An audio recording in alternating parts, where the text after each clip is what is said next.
नमस्कार दर्शक बंधु कटक YMCA परिसर मु आपको स्वागत कर संजय कुमार तो पूर्व पुरुष जय करते गंगा ठारू गदावरी तांकरी और से जन्म हुई ये आज ये पवित्र माटी उत्कल माटी स्वतंत्र प्रदेश उत्कल निर्माता बारिस्टर मधुसूदन दास 179तम जन्म यही जन्म जयंती पालन अवसर में आज एकत्र होती बारिस्टर मधुसूदन दास प्रतिष्ठित उत्कल सम्मेलनी एवं कटकर प्रतिष्ठित YMCA कर्मकर्ता गुणगान चली भक्तिभूत अश्रुल श्रद्धांजलि दे सारी खोजी चलुँच मधु बारिस्टर बुझा उत्कल सम्मेलन जड़े वरिष्ठ कर्मकर्ता श्रीयुक्त संजय परिजा कौन कहे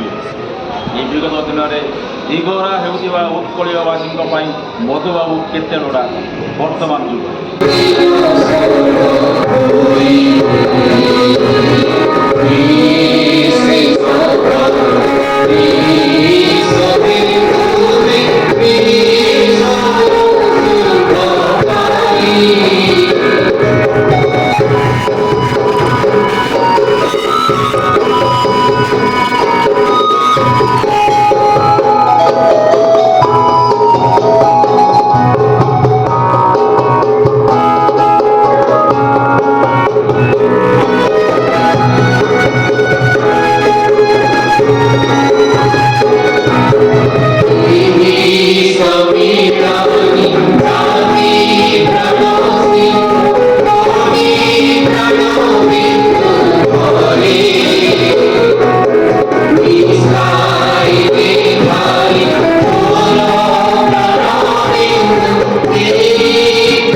आपणक कथा देश दुनियार कथा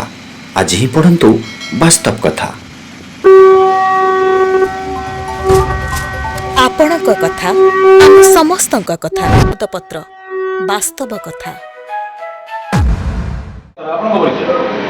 संजय कुमार परिजा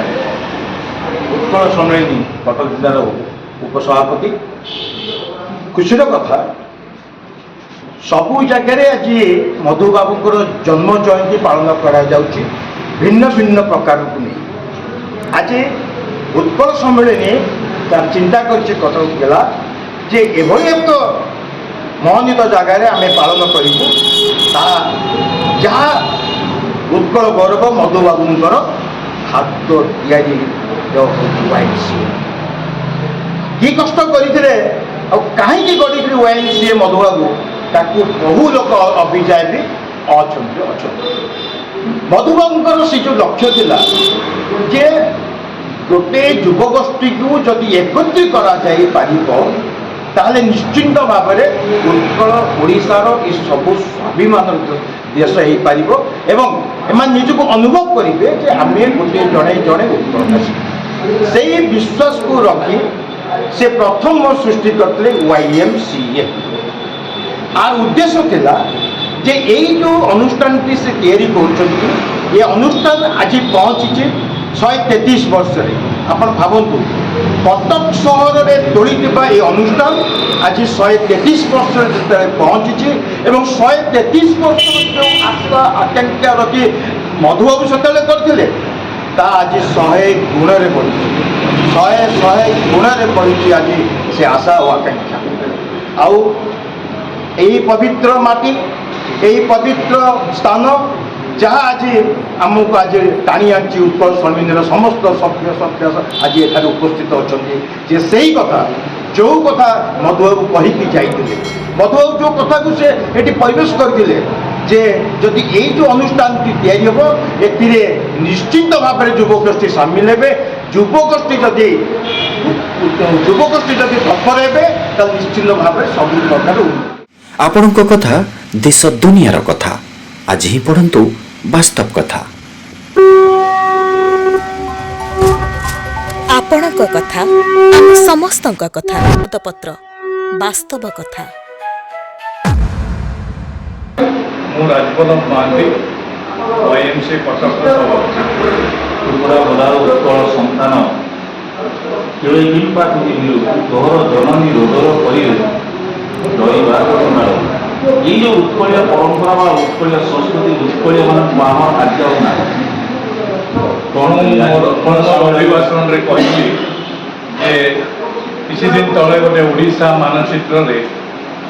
ଗୋପବନ୍ଧୁ ଦାସଙ୍କର ଚିତ୍ର ଥିଲା, ବିଜୁ ପଟ୍ଟନାୟକଙ୍କ ଚିତ୍ର ଥିଲା, ଫକୀରମୋହନ ସେନାପତିଙ୍କର ଚିତ୍ର ଥିଲା, ଆହୁରି ଅନେକ ଦିଗ୍ଗଜ ନେତାମାନଙ୍କର ଚିତ୍ର ଥିଲା। କିନ୍ତୁ ଯିଏ ଓଡ଼ିଶାକୁ ସୃଷ୍ଟି କଲେ,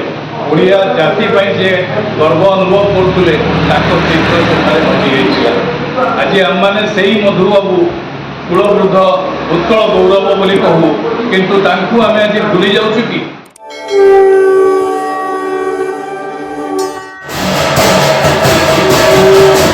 ଆପଣଙ୍କ କଥା ଦେଶ ଦୁନିଆର କଥା ଆଜି ହିଁ ପଢ଼ନ୍ତୁ ବାସ୍ତବ କଥା।